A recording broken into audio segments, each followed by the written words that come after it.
स्वागत है आप सभी का हमारे चैनल द एम्प्लॉयमेंट होम में। आज हम लोग बहुत ही महत्वपूर्ण टॉपिक जजिया कर के इतिहास को देखेंगे और जजिया कर से जुड़े हुए जो भी महत्वपूर्ण बात होगी उन बातों का अध्ययन करेंगे और जजिया कर से जुड़े हुए सवाल जो परीक्षाओं में पूछे जाते हैं उन सवालों को भी देखेंगे और जजिया कर से जुड़े जो भी कन्फ्यूजन है वो इस क्लास के अंत होते होते सारा डाउट आपका क्लियर होगा।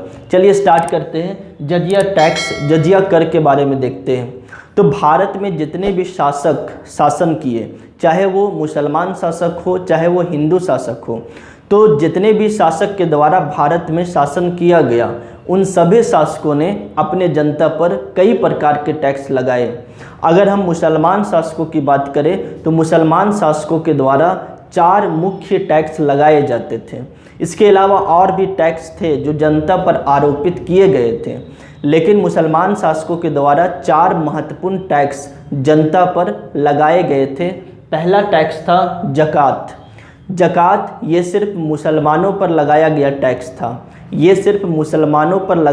टैक्स था। इसका नाम था जकात और जकात संपत्ति का 2.5% हुआ करता था। दूसरा जो टैक्स था इस्लामिक स्टेट में, उसका नाम था जजिया जो टैक्स लगाया जाता था वो सिर्फ गैर मुसलमानों पर लगाए जाने वाला टैक्स था। जजिया गैर मुसलमानों पर लगाए जाने वाला टैक्स था और जकात सिर्फ मुसलमानों पर लगाए जाने वाला टैक्स था।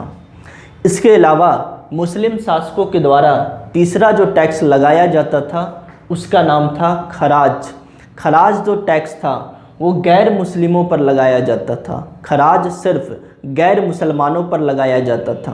गैर मुसलमान का मतलब हुआ इस्लामिक स्टेट के अंतर्गत रहने वाले ऐसे व्यक्ति जो मुसलमान नहीं हैं। इसका मतलब वो हिंदू भी हो सकते हैं, ईसाई भी हो सकते हैं, सिख भी हो सकते हैं, बौद्ध भी हो सकते हैं, जैन भी हो सकते हैं।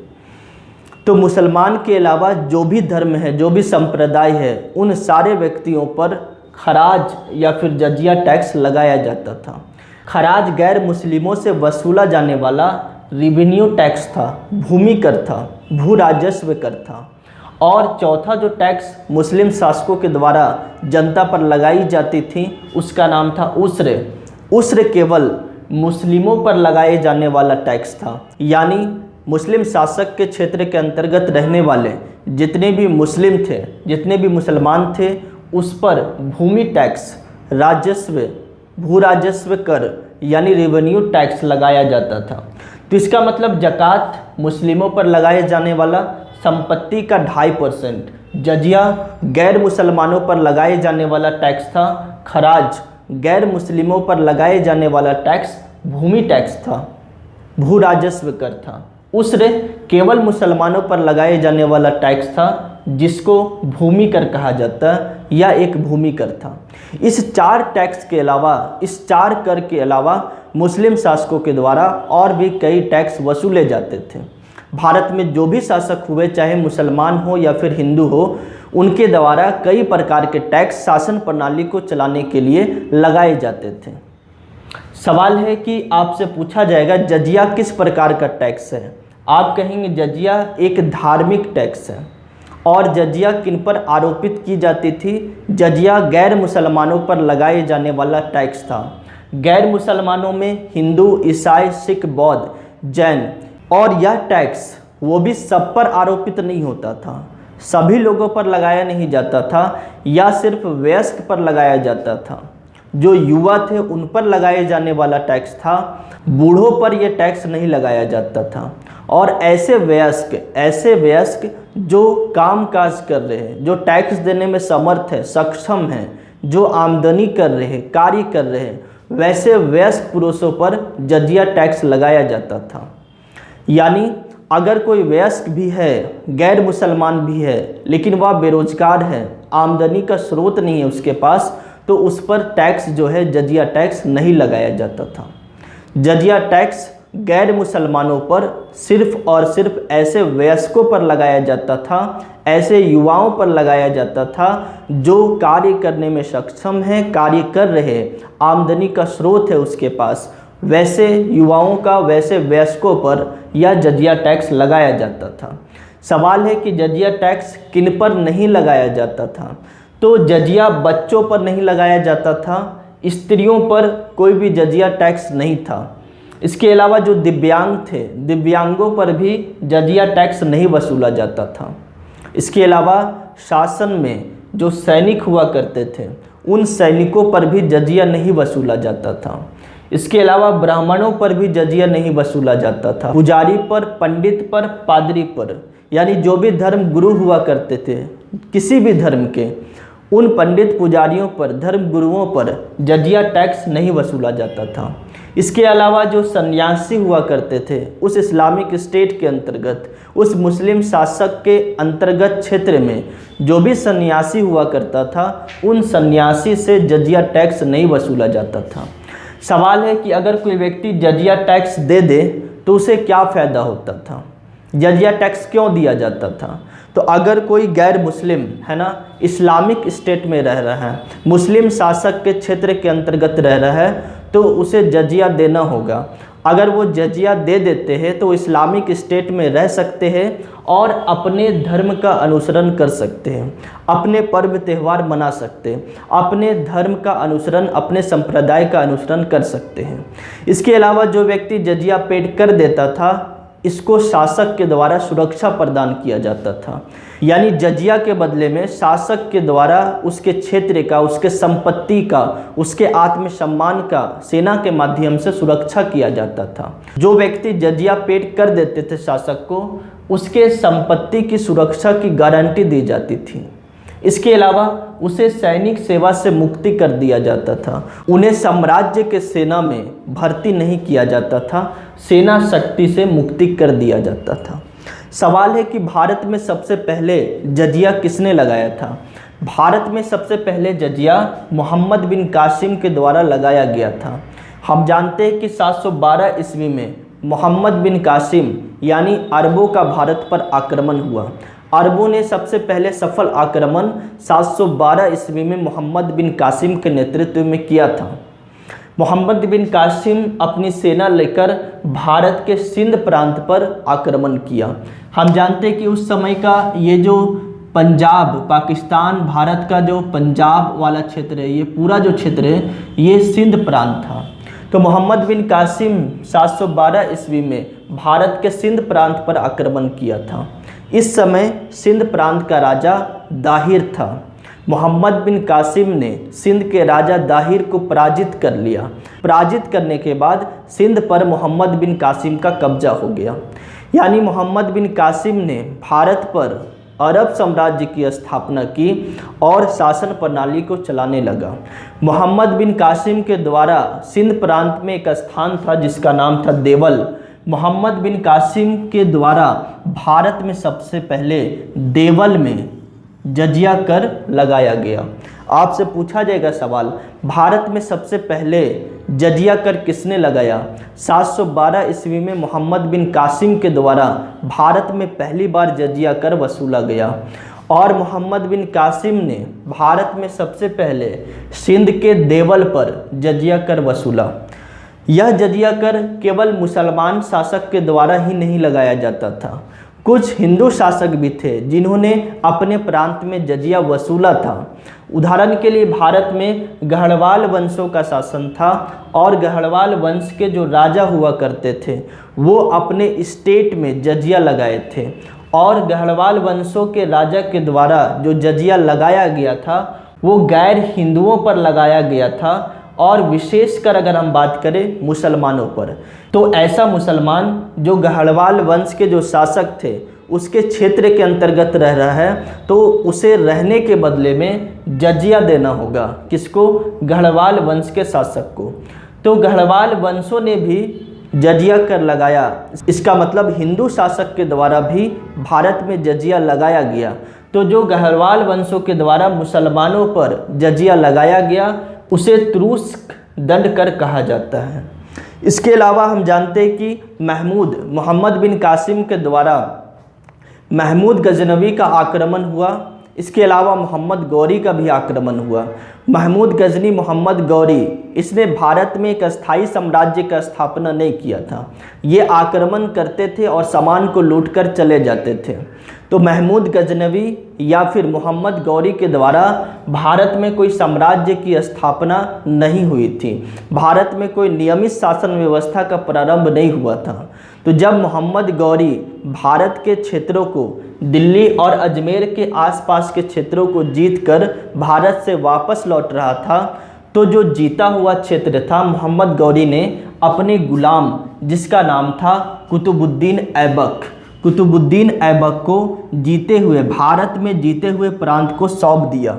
कुतुबुद्दीन ऐबक ने भारत में एक अस्थायी साम्राज्य की स्थापना किया, दिल्ली और अजमेर के क्षेत्रों पर बैठा और कुतुबुद्दीन ऐबक ने एक वंश का स्थापना किया भारत में, जिसे गुलाम वंश कहते हैं। कुतुबुद्दीन ऐबक 1206 ईस्वी में गद्दी पर बैठा था और दिल्ली पर गुलाम वंश की स्थापना की थी।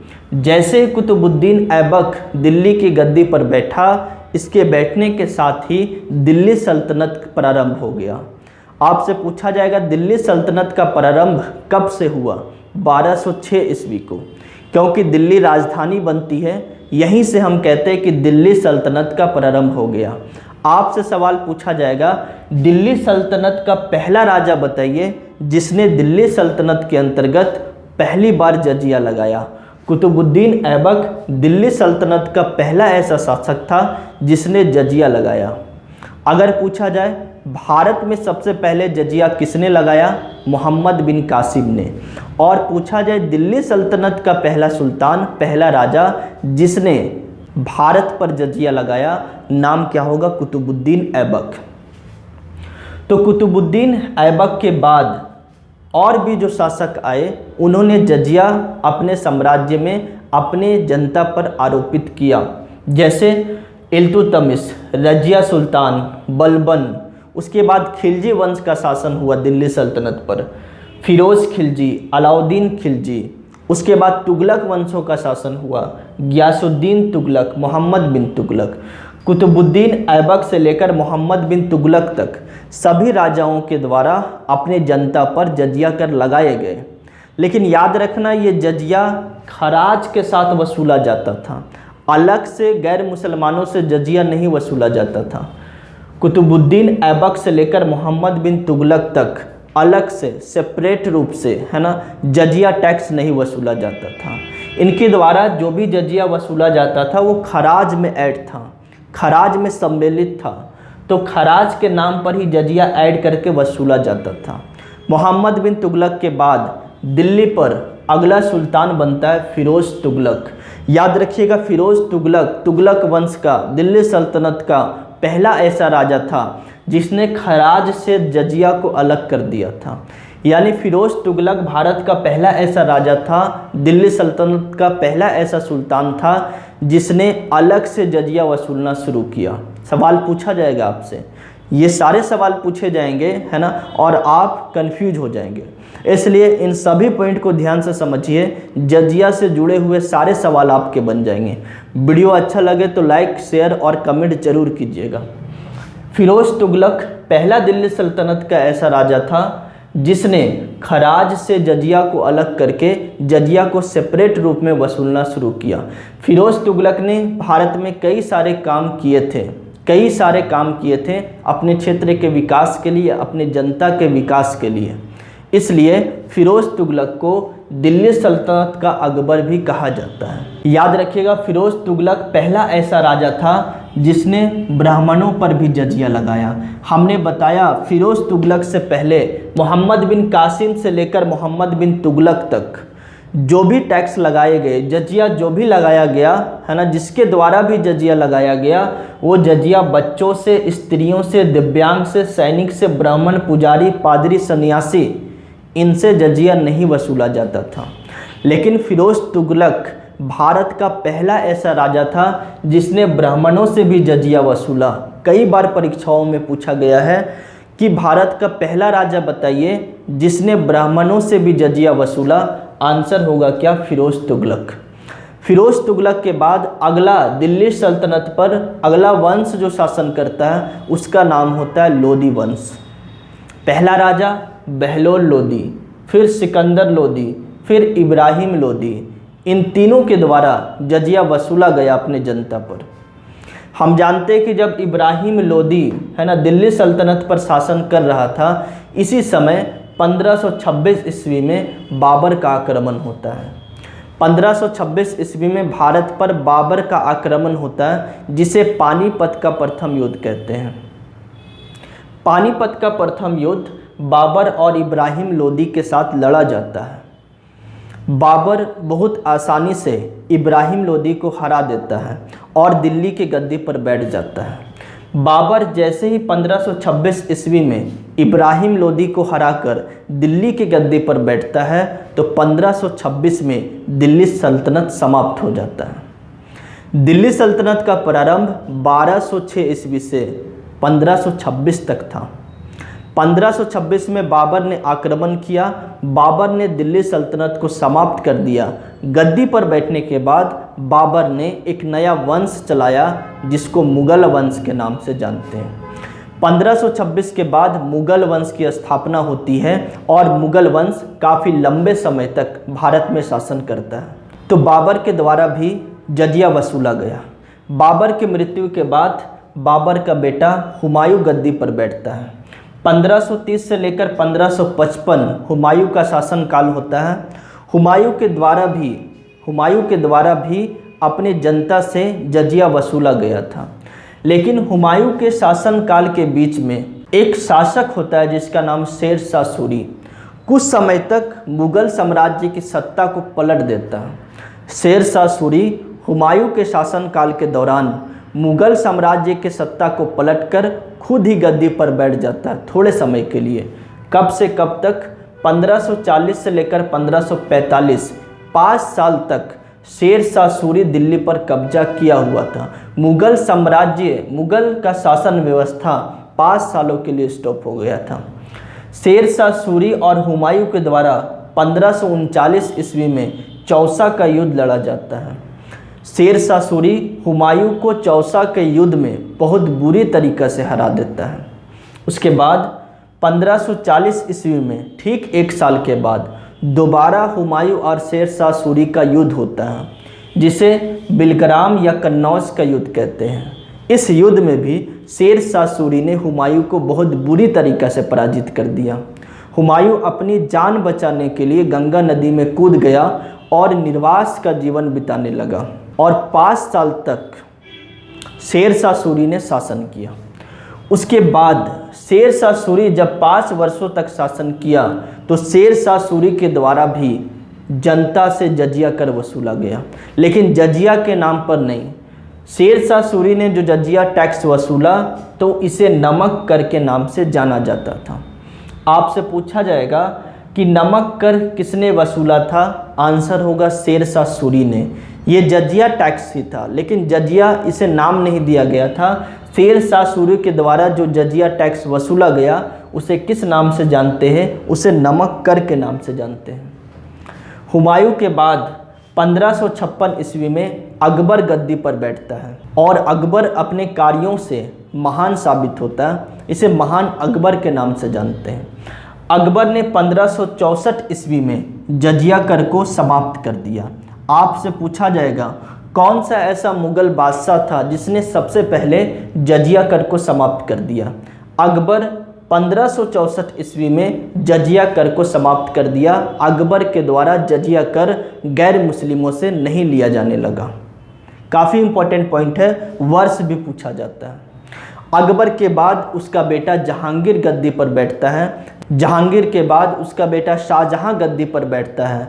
तो जहांगीर और शाहजहां के द्वारा भी जजिया टैक्स नहीं वसूला गया। अकबर के द्वारा भी जजिया नहीं वसूला गया, जहांगीर के द्वारा भी जजिया नहीं वसूला गया, शाहजहां के द्वारा भी जजिया नहीं वसूला गया। लेकिन शाहजहां के मृत्यु के बाद औरंगजेब गद्दी पर बैठते हैं और औरंगजेब के द्वारा 1679 ईस्वी में जजिया कर को पुनः वसूला जाने लगा। आपसे पूछा जाएगा कौन सा ऐसा मुगल बादशाह था जिसने फिर से जजिया कर को अपने साम्राज्य में आरोपित कर दिया? आंसर होगा औरंगजेब। 1679 में जजिया कर औरंगजेब के द्वारा स्टार्ट किया गया, वसूला जाने लगा। औरंगजेब अंतिम शक्तिशाली मुगल बादशाह था।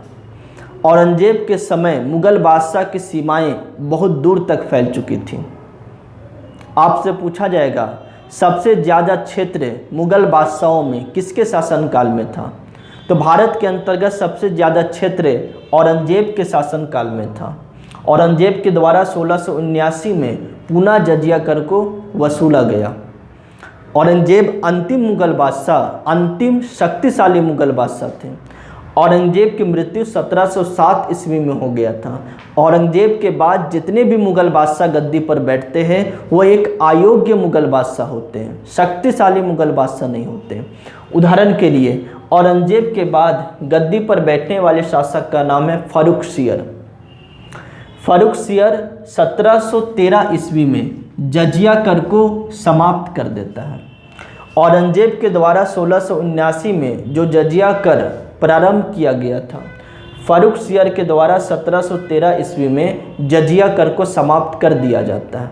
लेकिन फर्रुखसियर ने ही 1717 ईस्वी में फिर से जजिया कर अपने जनता पर आरोपित कर दिया, अपने साम्राज्य में जजिया कर लगा दिया। फर्रुखसियर के बाद मुगल बादशाह बनता है मोहम्मद शाह, जिसे रंगीला के नाम से जाना जाता है। और मुगल बादशाह अंतिम ऐसा शासक था जिसने हमेशा के लिए 1720 ईस्वी में जजिया कर को समाप्त कर दिया। आपसे पूछा जाएगा कौन सा बादशाह था, भारत का कौन सा ऐसा शासक है जिसने हमेशा के लिए अंतिम रूप से जजिया कर को समाप्त कर दिया? आंसर क्या होगा? मोहम्मद शाह। इसके अलावा सवाल ऐसे भी पूछा जाता है कि कश्मीर में सबसे पहले जजिया किसने आरोपित किया था? कश्मीर का एक शासक सिकंदर शाह। कश्मीर में सिकंदर शाह के द्वारा पहली बार जजिया कर आरोपित किया गया था। सिकंदर शाह का बेटा का नाम जैनुल आबदीन, जिसे कश्मीर का अकबर कहा जाता है। और जैनुल आबदीन ने कश्मीर में जजिया कर को क्या कर दिया? समाप्त कर दिया। अब यहाँ पर एक सवाल आपको ध्यान से समझना होगा। अगर इस सवाल को आप नहीं समझते, आंसर एग्जाम में गलत कर देंगे। सवाल अगर आपसे पूछा जाएगा कि भारत में सबसे पहले जजिया कर किसने समाप्त किया, भारत में सबसे पहले जजिया कर किसने समाप्त किया, तो आप क्या कर देंगे? टिक अकबर, है ना। मैक्सिमम स्टूडेंट 99% किसे टिक कर देगा? अकबर। याद रखिएगा अकबर से पहले कश्मीर में जैनुल आबदीन के द्वारा जजिया कर समाप्त कर दिया गया था।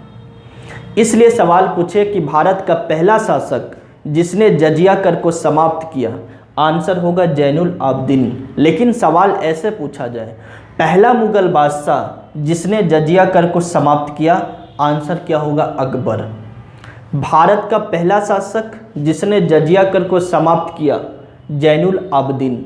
अगर जैनुल आबदीन ऑप्शन में नहीं होता है तब आप किसे टिक करेंगे? अकबर। और पहला मुगल बादशाह जिसने जजिया कर को समाप्त किया, 100% आप आंसर टिक कर देंगे किसको? अकबर ने समाप्त किया। इसके अलावा गुजरात वाले क्षेत्रों पर आपसे पूछा जाएगा गुजरात में सबसे पहले जजिया किसने आरोपित किया? गुजरात का शासक है अहमद शाह। अहमद शाह ने गुजरात के क्षेत्रों पर पहली बार जजिया वसूला, है ना। तो ये जजिया कर से जुड़े हुए जितने भी महत्वपूर्ण जानकारी थे जो एग्जाम के दृष्टि से इम्पॉर्टेंट थे, उन सभी चीज़ों पर हम लोग अध्ययन कर चुके हैं। सारे डाउट आपके क्लियर हो गए होंगे। वीडियो अच्छा लगा शेयर कर दीजिए, लाइक कर दीजिए और कमेंट करके ज़रूर बताइए। चलिए मिलते हैं हम लोग अगले जल्द ही महत्वपूर्ण वीडियो के साथ। जय हिंद।